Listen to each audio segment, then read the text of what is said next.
have made it. The 25 best roller coasters that I have ever been on.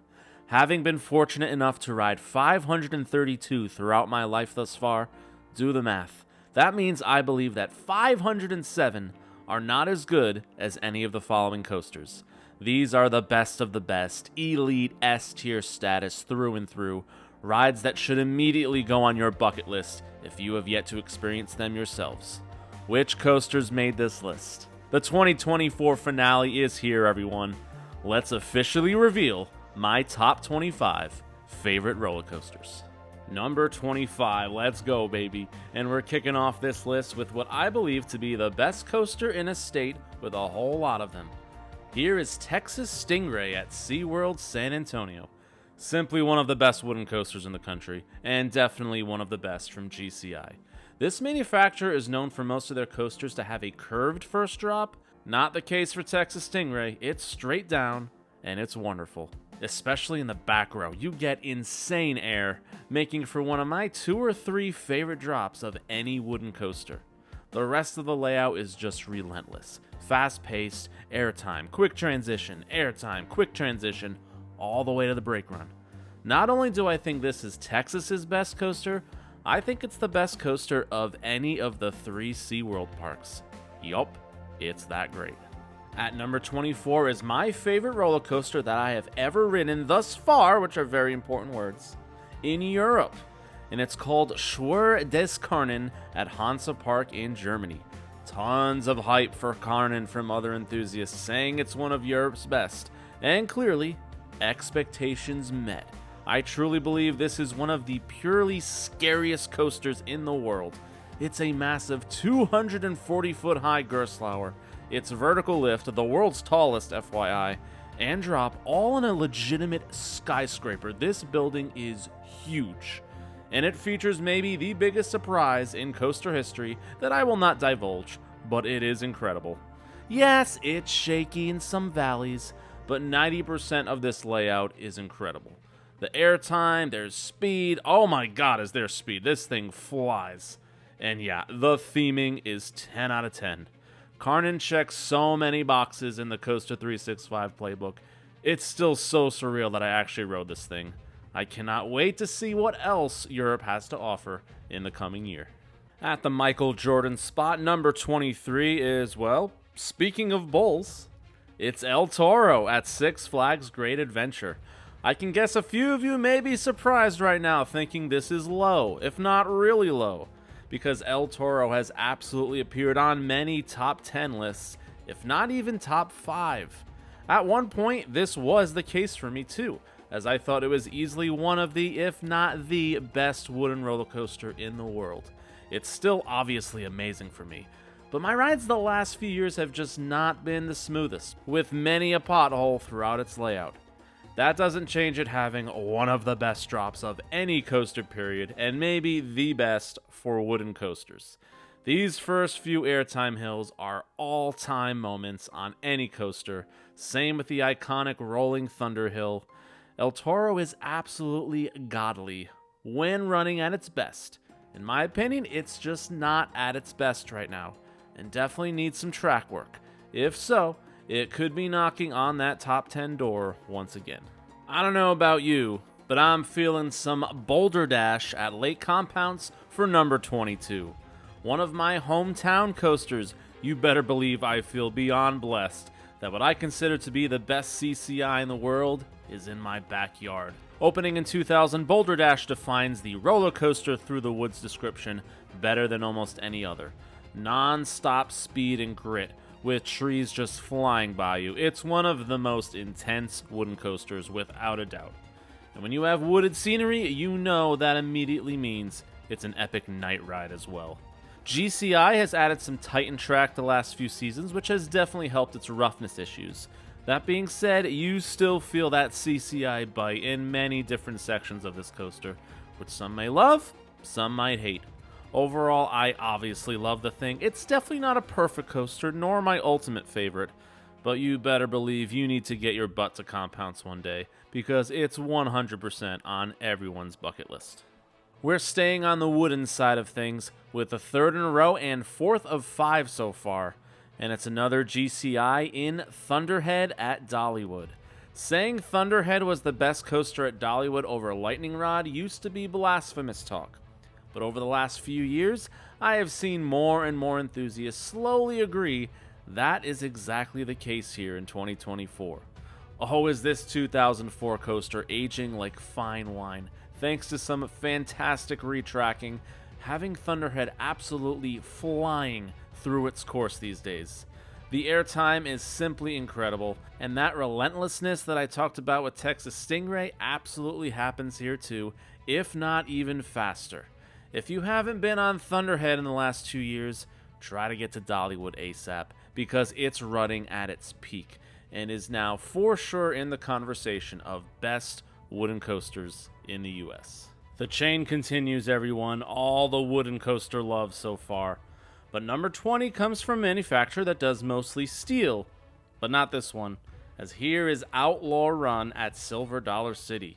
Just the second ever RMC when it opened in 2013, and their first ever ground up wooden coaster. Oh, did they hit a grand slam with Outlaw Run. It may not be the longest coaster in the world, but the baddest? It's honestly up there. A truly out of control experience, unreal airtime moments and inversions, including this double barrel roll ending that is just perfection. And this just may be my favorite night ride ever. You can't explain just how pitch black it is back there, especially down the drop. And yes, the drop has a significant pothole. It exists. Get over it. Because Outlaw Run is a wonderful, out-of-your-seat gem of a thrill ride.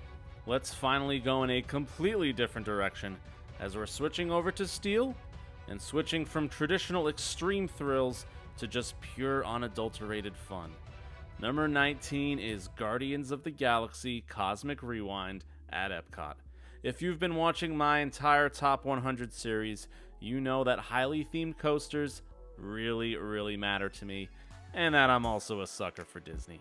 Guardians is the ultimate combo of the two. This just might be the happiest, positive vibes ride on the planet. Strip the building away and the songs and the effects, no, it probably doesn't make my top 100. But add all of that with that amazing backwards launch, flying and spinning through stars and planets, and that mystery of what song you're gonna get makes Guardians one of the most addicting and re-rideable coasters of all time. How many roller coasters can you dance while riding? This is just a party of a lifetime every time, and I have zero shame in placing this masterpiece as high as I have it. The model that's probably made more appearances than any other on this list has finally reached its coronation. Unquestionably my favorite B&M hyper. Number 18 is Goliath at Six Flags Over Georgia. One of the main draws for most hyper is its huge drop, and a major reason Goliath ranks so high for me is that its drop is probably the weakest part of the ride. Doesn't mean it's bad, it just means the rest of the layout is that freaking great, and keeps getting better. You get your wonderful floater airtime hills, you get an intense downwards helix, more floater, ended by the best finish of any hyper, ejector airtime hills, right until the final brakes. A pretty much perfect layout that if it cleaned up its slight rattle, yes, slight, it would be hard to beat. Still some hypers I need to ride in Europe, but good luck, because that means you need to be a top 17 coaster to defeat Goliath. Let's keep with the theme of ejector airtime to a coaster that does it better than pretty much any other. Twisted Timbers at King's Dominion, number 17. This RMC is absolutely one of those coasters where you might consider wearing pads on your thighs, because you will be yanked out of your seat time and time again. A non-stop action-packed experience from beginning to end. The beautiful barrel roll drop gets Twisted Timbers cooking, leading you right into one of the best sequences of ejector air you can find anywhere. These hills are so out of control, you can't help but laugh hysterically. Afterwards, you get some really whippy inversions, and when you're not upside down, you're probably out of your seat on another airtime hill. A wonderful RMC conversion of the old Hurler, Paging Carowinds. You will be hard-pressed to find anyone that doesn't have this coaster in their top 25. Despite being two different manufacturers, the next coaster seemingly is always close to Twisted Timbers in many rankings out there. and it has a very similar name. I'm of course talking about Mystic Timbers at Kings Island. My 16th favorite coaster is also my favorite from GCI, an opinion that I know many enthusiasts share with me. Also similar to Twisted Timbers, Mystic Timbers is all about throwing you out of your seat time after time after time.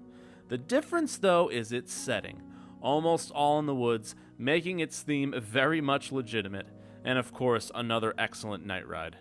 Butter smooth for a wooden coaster, and just one of the most enjoyable and thrilling coasters out there. And no, I do not hate the shed. I kinda love it actually.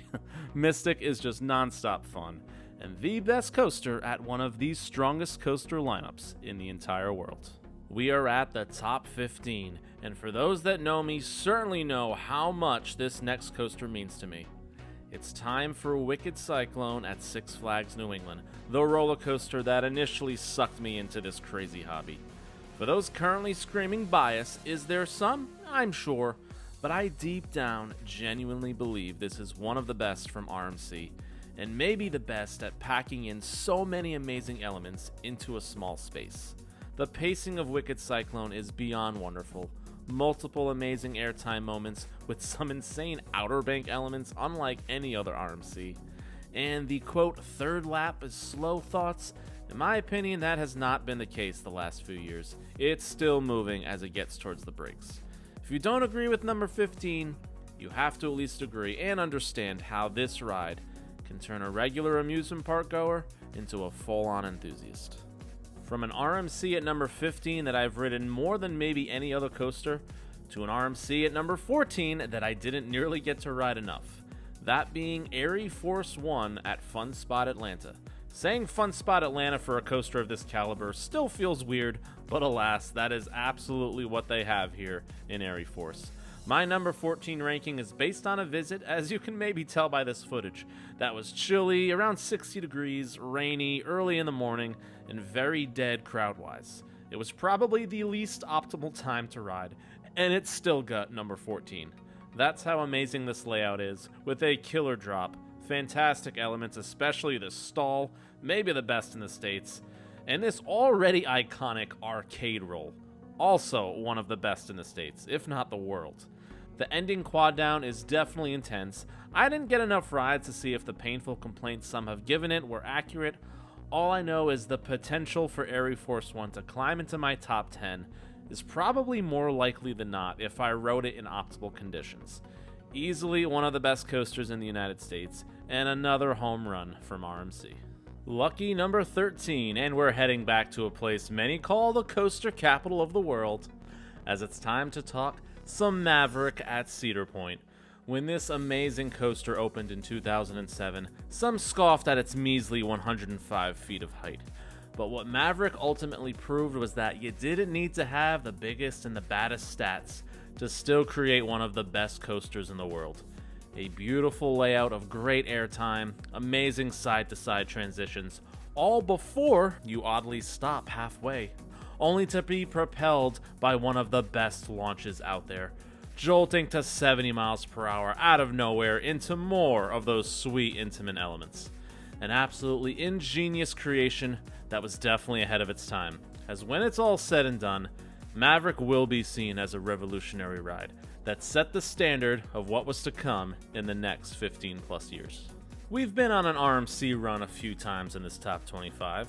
Let's have a little Intamin run, as number 12 is the absolutely unhinged Sky Rush at Hershey Park. Sky Rush is one of those coasters where no matter how many times you ride in a day or your life, you still can't help but be absolutely blown away when you hit the brakes. Perhaps no other coaster maintains its max speed and intensity for an entire ride cycle more than this thing. The lift hill legitimately feels like a launch, before a wild quote, "this doesn't feel right" drop that immediately whips you to the right. Skyrush throws your body around like a rag doll, in the best way possible, up, down, side to side. Now, I admittedly have still not experienced its new restraints. I'll be honest, the old ones never bothered me too much, so if they're truly even more comfortable and don't take away that intensity, top 10 potential is in play. Number 11, perhaps a coaster that might be higher than some of you would have it. but one that I also know many share my love of Time Traveler. Yes, Silver Dollar City has 2 top 20 coasters for me, with Time Traveler having an incredible mix of thrills, theme, and uniqueness. The only mock extreme spinner in the US, I finally understood why people adore this model when we rode in late 2023.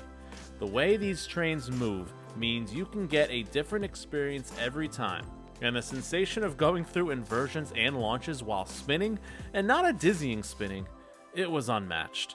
And let's talk this drop, quite possibly my all-time favorite in the back car. It legit feels like you're falling off a cliff backwards, and especially at night, oh my god, it is terrifying and amazing. The steampunk theme, with all the clocks ticking, the gongs, and the folksy covers of popular time-related songs, it makes an hour wait seem like a breeze. Man, I love Time Traveler, and I cannot wait to check out the other extreme spinner very soon. We have reached the top 10, everyone, the best of the best of the best. So let's kick it off hot with Fury 325 at Carowinds. A mainstay of most enthusiasts' top 10 lists for almost a decade now, Fury 325 is the masterclass of the B&M Giga model. It's hard to see how they can ever top just how perfect it is for its type.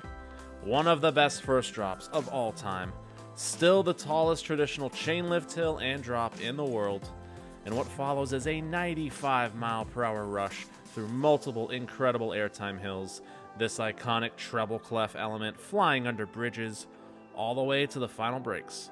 The amount of wind in your face throughout the duration of Fury is no joke, and I'm absolutely giving points to its color scheme too. This is a beautiful looking ride, and it's still one of the smoothest B&Ms as well.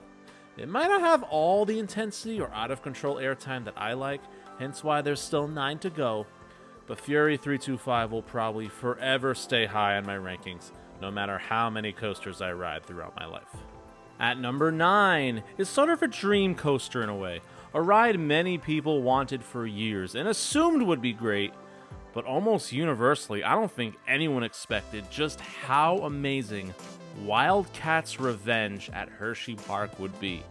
Even watching the pre-opening POV animation, most said this looks really good, but probably a mid-tier RMC. How wrong that was, as from beginning to end, Wildcats Revenge showed it was right up there with the big boys. Relentless speed right from the drop, top-tier ejector airtime, some coming in very unexpected ways, and a fantastic stall. And arguably a better second half than what is still an excellent first half, with incredibly whippy inversions before slamming into the brakes. I adore coasters that keep getting better throughout its layout, right until the very end. Wildcats Revenge does exactly that, and further elevated Hershey Park to arguably the very top of the best coaster lineup in the world discussion. While airtime and speed are usually the 2 most important factors of what I love about roller coasters, if you offer an over-the-top intense, out-of-control what just happened experience, you'll absolutely get my respect as well. Such is the case for X2 at Six Flags Magic Mountain, number 8. A coaster that is certainly not for everyone, heck, even for me if I'm not in the best condition. This insane invention from Arrow, their last ever coaster, throws you around like almost no other. A terrifying straight-down 215-foot drop while flipping? Pure insanity throughout this layout. You do not know which way is up or down, and those California views on both the lift hill and the ride, so freaking stunning. Maybe no other model, however, has such a distinctly different experience depending on where you sit. These outside seats can admittedly be borderline unbearable in the roughness scale. Hey, some of you may love that. It 100% feels like a car crash. But it could also put you out of commission for a while too. Regardless, few coasters had me maniacally laughing and blew me away more than X2. And I hope Six Flags can, fingers crossed, harder than ever, find a way to keep this around for years to come. I just said few coasters had me laughing or blew me away more than X2. Well, there just happens to be another very similar coaster called Edgenica at Fuji Q Highland, placing at number 7 on my list. Yes, Japan's version of X2 is somehow bigger and badder, and is almost always towards the top of every enthusiast's bucket list. While newer and more extreme, I think the surprising takeaway from not only myself but our group was that Edanika and X2 are not that significantly different, hence why they're back-to-back on my rankings. Edanika obviously gets the edge with the drop, the intensity, somehow even the views, they're all a bit better. But the notion of Edanika is a smoother X2, no, the outside seats here are still almost too much. A very hard ride to marathon personally, hence why I maybe surprisingly don't have this in the top 5. But alas, still, holy crap, guys. This is probably the most out of control and unhinged coaster in the world. The bucket lists are valid, the recommendations could not be stronger, and it's still surreal. I'm making a ranking video that includes Edanika. Speaking of surreal and Japan, well, hard to truly tease after that lead-in, as number 6 is Hakuge at Nagashima Spa Land. The most beautiful looking RMC ever, and maybe coasters period. This massive white and blue structure is genuinely awe-inspiring to look at. Almost 200 feet of height, and almost a mile of track. It would be really hard to screw those stats up. And thankfully Hakuge does no such thing, and delivers in almost every way an RMC can. Top of the line drop, wonderful non-stop airtime, smooth as glass. And what I love about Hakuge is if you look through the catalog of great RMC elements, outer banks, stalls, double ups, double downs, wave turns, quick inversions, Hakuge has them all. My only real complaint is due to the weather. I only ended up getting 2 rides, so I feel I didn't get a truly firm grasp on Hakuge, but those 2 rides were certainly magical, full of amazing air and gracefulness. God knows when or if I'll ever ride again, but I do know Hakuge is absolutely a coaster you don't need to marathon to know it's a top 10 coaster in the world. After riding Hakuge, the debate that raged in my head was if I enjoyed Hakuge better than the ride I have at number 5, that being Steel Vengeance at Cedar Point. Shout out Coaster Studios for posting a recent video where I contradicted this placement while at the park. After my first ride, I was like, this or Vengeance? I got it over Vengeance, guys. I'm sorry. Great timing, guys. Appreciate this. But after 3 months of reflection, I decided to give the edge to Vengeance. A very similar ride in the fact that it's such a large-scale RMC with so many different elements packed in. And while Hakuge arguably does a better job of pacing and making the elements flow together, I don't think I can ignore the sheer amount of airtime on Steel Vengeance. It's just non-stop. Almost too much for some, but too much airtime is not something I will ever complain about, as I'm actually a huge fan of this mechanical bowl ending of 6 straight hills to end. From the drop, to those sweeping floater moments, the awesome inversions, to that out-of-control second half, Steel Vengeance is an all-timer, and oh do I get all the number 1 rankings it's received from so many enthusiasts. For me though, we still somehow have 4 more that have topped it. The final 4, and after Edanika and Hakuge, you're probably thankful I'm finally done talking about Japan. But what if I'm not? Oh, did we forget about Flying Dinosaur at Universal Studios Japan? Hot take alert, because yes, this unbelievable B&M Flyer is my 4th favorite coaster. Editing these shots, I even told my wife multiple times, God, I miss this thing. I don't know if I've had the shocked face for longer than I did after my first ride on Flying Dinosaur. Easily my favorite first half of any coaster, and maybe the most intense. After a majestic swooping drop, you then hit a series of elements that feature not 1, but 2 fly-to-lie pretzel roll-like elements. Having these back-to-back is wild. Cannot be explained unless you ride yourself. Insane intensity. The second half is great too, where you fly over this beautiful lake, a great helix, 2 more inversions, then add the Jurassic Park music and the scenery beneath you. Ugh, this ride is pure magic. I can get similar experiences to Edanika and Hakuge in the US. I can't with Flying Dinosaur, yeah, even Tatsu doesn't come close, which is why I made Flying Dinosaur my favorite coaster in all of Japan. Time for number 3. I'm sure it may be starting to get semi-anticlimactic. Don't think there's any real mysteries left.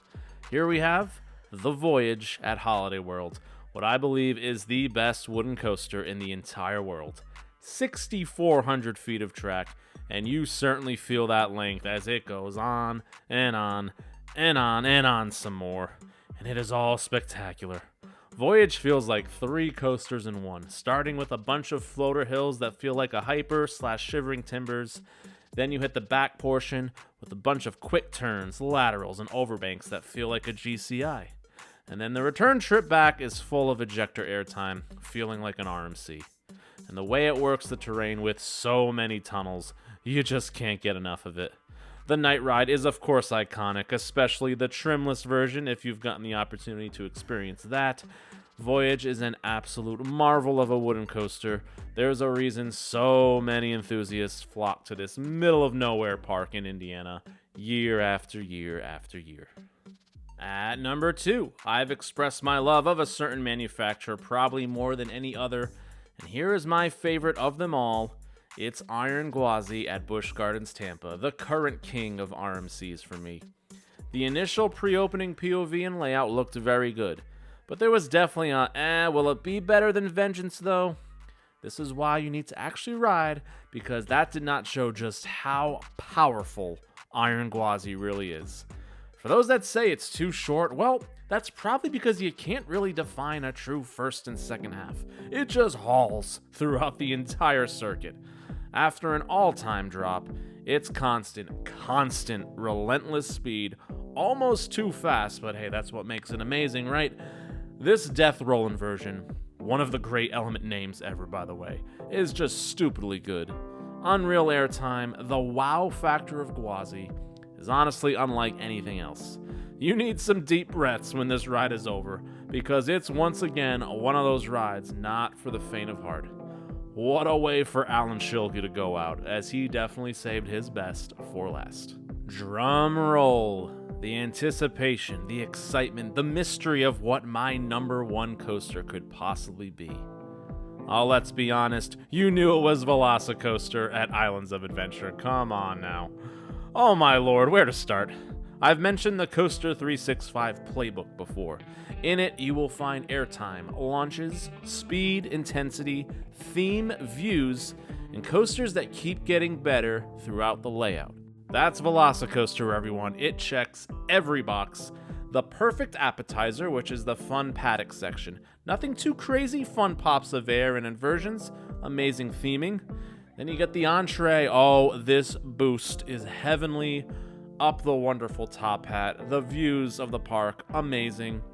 The airtime in the back, the stall, the quick transitions, and that dessert, give me that Mosasaurus roll, the best inversion in the world.